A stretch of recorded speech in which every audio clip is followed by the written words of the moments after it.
इस बार भी यही तनाजा है, वोट तो बीजेपी का फूल सन ना हटता है। कोई बदमाशी का नाम निशान ना है। इससे बहुत जनता जो है इससे बहुत खुश है। समाजवादी के टाइम सोचेंगे, आने वाले टाइम में भी कोई फायदा ना मिला। डीजल महंगा हो गया और वह सिलेंडर भी महंगा हो गया। अभी योगी ने एक कॉलोनी दी है, वो बन रही है, काम हो रहा है। योगी के योगदान चल रहा है। सर हमें तो लगता है कि यूपी में तो भाजपा ही दोबारा से आएगी। ये सोच रहे हैं समाजवादी में जो मिला है थोड़ा बहुत कुछ तो मिला है, इस सरकार में कुछ नहीं मिला है। हम जो हैं, मैं जो अपना वोट दूंगा वो समाजवादी को ही दूंगा। ये जातिवादी की मतलब सरकार हो गई है सर। नमस्कार, मैं हूं पंकज पाराशर और आप देख रहे हैं ट्राई सिटी टुडे की खास पेशकश कौन जीतेगा यूपी। जैसा कि आपको पता है, हम पश्चिम उत्तर प्रदेश की 70 विधानसभा सीटों का दौरा कर रहे हैं और इसी सिलसिले में मैं आज आपको लेकर आया हूं रामपुर जिले की स्वार विधानसभा सीट पर। खास बात यह है कि स्वार में इस वक्त कोई विधायक नहीं है। आपको बता दूं, समाजवादी पार्टी के दिग्गज नेता मोहम्मद आजम खान इस वक्त जेल में हैं और उनके बेटे अब्दुल्ला आजम खान की सदस्यता को लेकर विवाद खड़ा हुआ और मामला विधानसभा से हाईकोर्ट तक पहुंच गया। हालांकि यहाँ कोई विधायक जनप्रतिनिधि नहीं है, फिर भी आइए जानते हैं क्षेत्र की जनता क्या सोच रही है, आने वाले चुनाव को लेकर इन लोगों के मन में क्या बात है।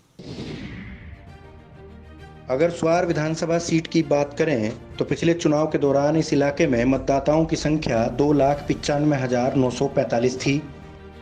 कहने के लिए मुकाबला समाजवादी पार्टी के प्रत्याशी मोहम्मद अब्दुल्ला आजम खान और भारतीय जनता पार्टी की लक्ष्मी सैनी के बीच था, लेकिन यह चुनाव पूरी तरह एक तरफा रहा। अब्दुल्ला आजम खान को 1,06,443 वोट मिले, जबकि लक्ष्मी सैनी केवल 53,347 वोट हासिल कर पाई थीं। बहुजन समाज पार्टी के नवाब काजिम अली खान 42,233 वोट लेकर तीसरे स्थान पर रहे थे। आप सहज रूप से अंदाजा लगा सकते हैं कि अल्पसंख्यक वोटरों में अच्छा खासा विभाजन होने के बावजूद अब्दुल्ला आजम खान ने 52,096 वोटों के भारी भरकम अंतर से जीत हासिल की थी। मतलब भाजपा उम्मीदवार को जितने वोट मिले थे, लगभग उतने ही वोटों से हार का सामना भी करना पड़ा था।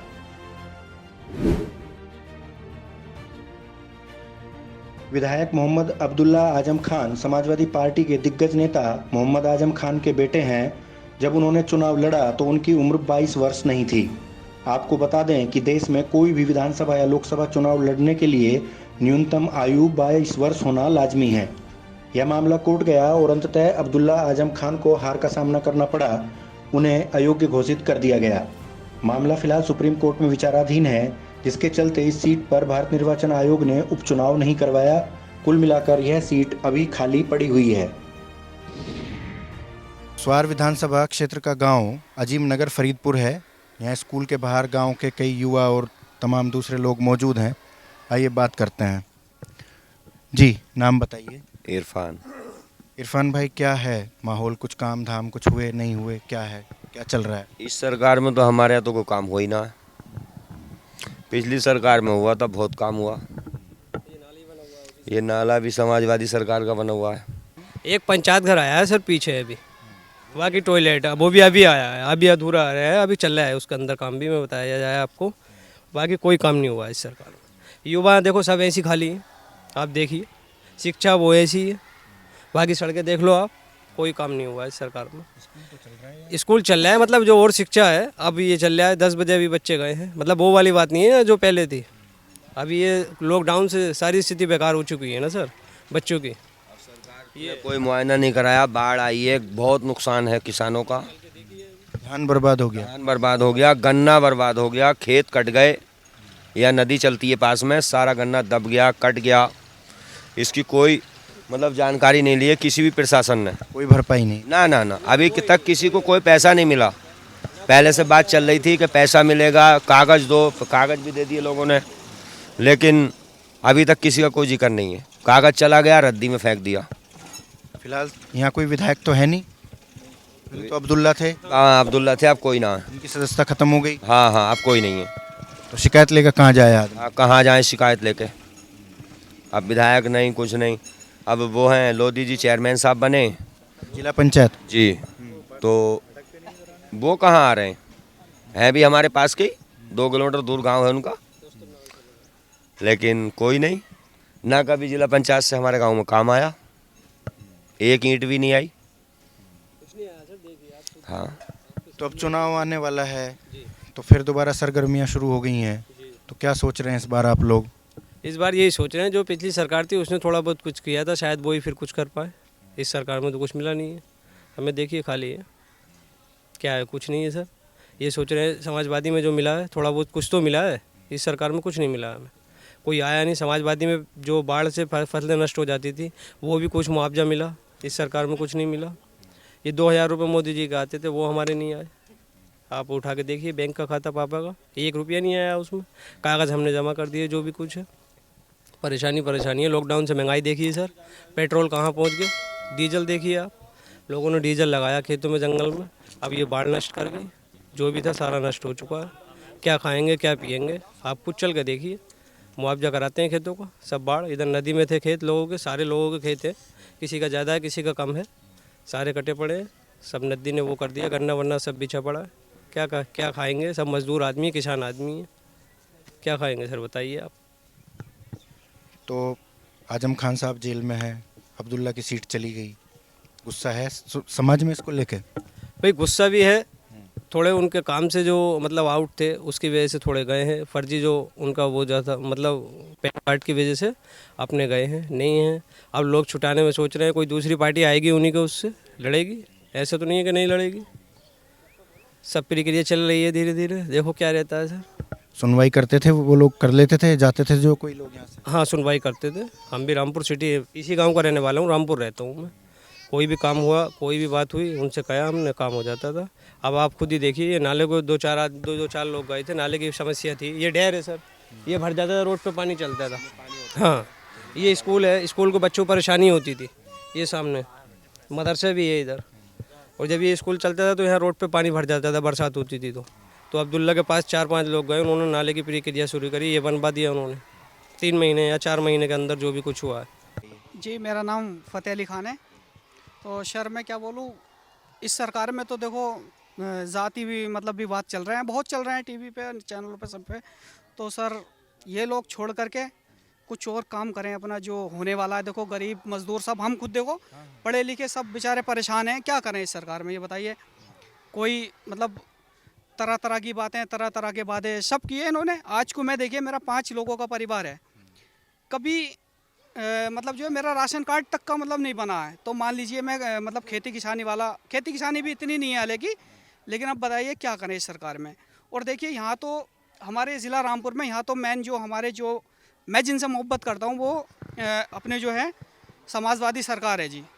हम जो है, मैं जो अपना वोट दूंगा वो समाजवादी को ही दूंगा, ये जातिवादी की मतलब सरकार हो गई है सर जी। हमारे यहाँ सब पे जो भी हैं ज़्यादातर लोग सब अखिलेश यादव, सर मैं तो फ़ैन हूँ अखिलेश यादव का, साफ सी बात है जी मेरी, मैं किसी से डर के नहीं रह रहा, क्योंकि मेरा करना क्या है इसमें? अभी तक सर मुझे जो है 1 रुपये का फ़ायदा इस सरकार से नहीं हुआ आज तक। इतनी बड़ी मतलब जो है, मैं इतना बड़ा हो गया अभी तक कुछ नहीं सर। अजीब नगर में जो है राशन कार्ड आपका नहीं है? सर राशन कार्ड मेरा है ही नहीं, मेरा तो है ही नहीं, जो भी मेरे घर वालों के जो है वो भी कट चुका है सर, कुछ नहीं है यहाँ। राशन जो मिल रहा होगा वो भी नहीं मिल रहा होगा सर, जो राशन हमारा मिल रहा है वो भी इतने इतने बड़े लोगों के हाथों में राशन है कि समझ लो वहाँ जाते हैं तो दादागिरी है, बहुत परेशान है। मान लीजिए कहाँ राशन मिल पा रहा है, जो यूनिट थे वो भी कट चुके हैं इस सरकार में, पार्टी बंदी का मामला चल रहा है सर।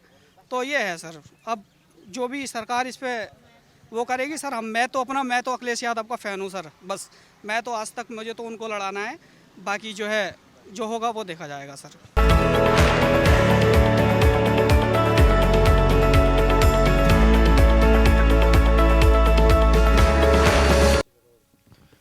जी सर, नाम बताइए। मेरा नाम श्री राम सिंह। राम सिंह जी, क्या माहौल है? अब तो उत्तर प्रदेश में विधानसभा चुनाव आने वाला है, आप लोग तो वैसे बड़े सेंसिटिव टाइप की सीट के इलाके के रहने वाले लोग हैं। साहब देखो, इतना तो हम बता सकते हैं, अपनी पंचायत की बात बता सकते हैं, आगे की ज़्यादा बड़ा हम ना बता। अपनी पंचायत के बारे में ही बतानी है? जी जी,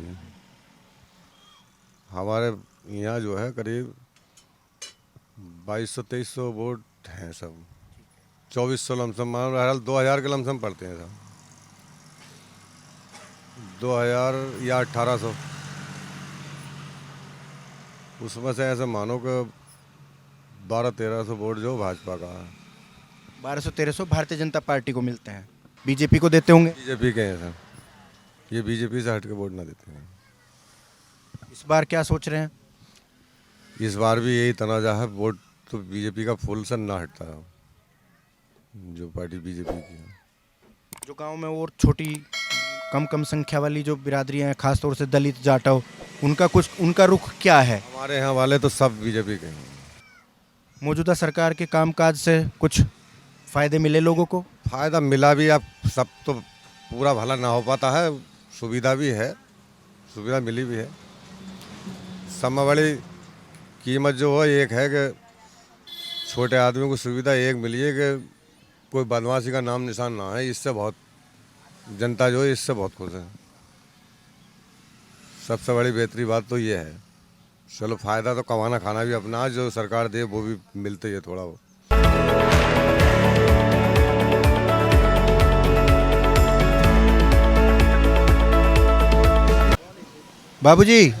बाबूजी नाम बताएं। नाम है खुर्शीद अहमद, यहीं के स्वार के ही रहने वाले हैं। ये क्या काम काज करते लोहे का हैं? वेल्डिंग वगैरह, ये फ्रेम वगैरह बनाते हैं। क्या है कामकाज, कैसा चल रहा है कारोबार? कारोबार हल्का है बहुत। यही कोरोना की वजह से जो हुआ हालात, महंगाई का भी असर है? असर है, बहुत असर है। लोहा महंगा हो गया, बहुत महंगा हो गया, तेल भी महंगा हो गया, बिजली भी महंगी है, तो उसकी वजह से सारी बनाई है, सब महंगा पड़ गया। सब महंगा ही हो गया। अब विधानसभा चुनाव आ रहा है, सरगर्मियाँ शुरू हो गई हैं, तो क्या है माहौल? अभी योगी ने एक कॉलोनी दी है, वो बन रही है, काम हो रहा है, और गैस का चूल्हा भी मिला है। गैस सिलेंडर में? हाँ, मगर गैस बहुत महंगी हो गई, गैस मद्दी नहीं है। हाँ कोई सब्सिडी नहीं आ रही, कुछ नहीं आ रही। तो किसे देंगे वोट, किसे देगी जनता? योगी के योगदान चल रहा है। अरे भाई आप बताओ। जी देखिए, काम जो चल रहे हैं अभी सरकार के, सर काम अच्छे चल रहे हैं, पिछली सरकारों से बेहतर काम चल रहे हैं। जो भी काम हो रहे हैं जनता के हित के लिए ही हो रहे हैं, और जो अच्छा काम करेगा जनता के लिए वोट हम उसी को देंगे। ये है, अभी की सरकार तो ठीक काम अभी चल रहे हैं, सही चल रहे हैं काम। बिजली भाजपा का रुझान है? सर हमें तो लगता है कि यूपी में तो भाजपा ही दोबारा से आएगी। मुझे तो स्वार की बात बताओ। स्वार में तो सर अभी कैंडिडेट क्लियर नहीं हुए, जब कैंडिडेट आएंगे उसके बाद पता चलता है क्लियर होगा। मैंने बता दिया, समाजवादी पार्टी से अब्दुल्ला लड़ेगा। जी सर, अब्दुल्ला अब ऐसा ना, सरकार को उसको ही देख के ही वोट करेंगे सब, कौन कैंडिडेट है और दूसरी पार्टी का कौन कैंडिडेट है। दूसरी पार्टी का भाजपा का लक्ष्मी आएगी। हाँ तो देखेंगे सर, देंगे वोट। आप बताओ, दोनों में से देख लिया, दोनों पीछे भी लड़े थे, तो देखे हुए हैं तुम्हारे, तो बताओ किसे दोगे फिर? सर काम के अगर आधार पर देखें तो फिर तो ये बीजेपी ने अच्छे काम करे हैं इस गवर्नमेंट में तो, और अगर ये वैसी अगर देखा जाए तो फिर ये अब्दुल्ला को ही, अगर आएंगे लड़ेंगे अब्दुल्ला तो देखेंगे। ये बताओ, कारोबार की क्या सिचुएशन है, क्या माहौल चल रहा है? कारोबार का तो यह है, पहले से जो है पहले बहुत अच्छा कारोबार था, अब जो है महंगाई के दौर में कम चल रहा है थोड़ा। कोरोना में तो बंद ही हो गई होगी आपकी दुकान जो है, क्योंकि ब्याह शादी तो हो नहीं रहे थे। हाँ, कोरोना में बिल्कुल बंद थी। कोरोना में कोई काम नहीं हुआ था, शादी वादी भी सब बैग, कोई नहीं, स्कूल नहीं, कुछ बैग नहीं, शादी नहीं, कुछ नहीं, सारा राशन वाशन का काम चल रहा था, जो चल रहा था। अब यूपी का चुनाव आने वाला है, तो क्या माहौल लग रहा है इस बार? यूपी के चुनाव में तो बस पब्लिक यही चाहती है कि थोड़ी महंगाई कम हो, सस्ता हो हर चीज़, खाने पीने का आइटम तो सस्ता ही हो, महंगाई नहीं हो ज़्यादा। पब्लिक ये चाहती है, हर सरकार ही चाहती है, लेकिन जो सरकार ने वादा कर रहे थे हमसे वो पूरे ही नहीं हुए। लोग बेहाल हैं। लोग बेहाल हैं, बिल्कुल बेहाल। सबसे ज़्यादा जो कम चीज़ होती है वो डीजल पेट्रोल, अगर ये कम हो जाए तो सारी चीज़ें सस्ती हो जाएंगी। अभी कहा बेहतर है, तो कुछ ऐसा कोई बेहतर काम जो आपको लगता हो कि हाँ ये ठीक हुआ है? बेहतर यही हुआ कि बस आदमी खुल के जी रहा है इस टाइम, वो बात नहीं है जैसे किसी के दबाव में जी रहा है, अब खुल के जी रहा है। अब दबाव पार्टी वाली ख़त्म हो गई, गुंडागर्दी नहीं? गुंडागर्दी नहीं है ज़्यादा, यही बात है, गुंडागर्दी है ही नहीं। जी नाम बताइए। मेरा नाम अकील अहमद है। अखिल भाई, क्या है माहौल आने वाले चुनाव को लेकर, क्या सोच रहे हैं लोग? आप तो बाजार में बैठे हो, दुनिया भर के लोग आके बात करते होंगे। जी माहौल की सही है फिलहाल, लेकिन महंगाई सबसे ज़्यादा इस टाइम चुनाव में सबसे ज़्यादा महंगाई मार करेगी। महंगाई, छोटा व्यापारी वो तो बिल्कुल डूब ही गया, उसे तो बिल्कुल ख़त्म ही है छोटा व्यापारी।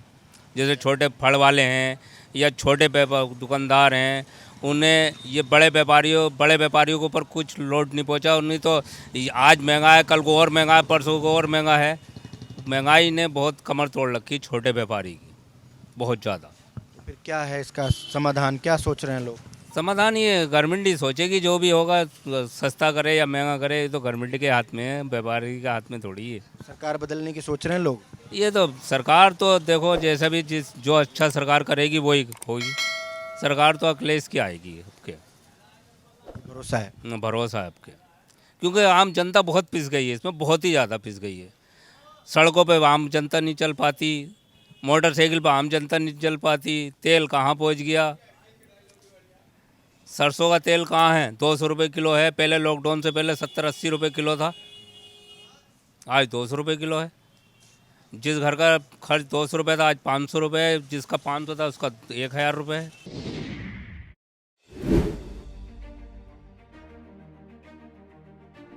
अब अगर आने वाले विधानसभा चुनाव की बात करें तो सुआर विधानसभा सीट पर अल्पसंख्यक वोटरों की संख्या आधे से भी ज़्यादा है। इस बार मुसलमान वोटर पूरी तरह समाजवादी पार्टी के साथ खड़े नजर आते हैं। इसके अलावा मोहम्मद आजम खान और उनके बेटे अब्दुल्ला आजम खान के जेल में जाने से अल्पसंख्यक वोटरों में गुस्सा भी है। इस सीट पर दलित, सैनी और पिछड़ी जातियों के वोटर भी अच्छी खासी संख्या में हैं, लेकिन अल्पसंख्यक वोटरों की लामबंदी के सामने इनकी चुनौती फीकी है। हालांकि आने वाले चुनाव में मुकाबला एक बार फिर समाजवादी पार्टी और भारतीय जनता पार्टी के बीच ही देखने को मिलेगा। यह बात अलग है कि इस सीट पर एक बार फिर अब्दुल्ला आजम खान या उनकी पत्नी चुनाव लड़ेंगी। भाजपा से लक्ष्मी सैनी दोबारा चुनाव लड़ने के लिए दावा पेश कर रही हैं। मतदाताओं की नब्ज और इस सीट के समीकरणों की जानकारी रखने वाले लोगों का कहना है मुकाबला पहले की तरह ही एक तरफा होगा। जरूरी खबरों से अपडेट रहने के लिए हमारा YouTube चैनल जरूर सब्सक्राइब करें।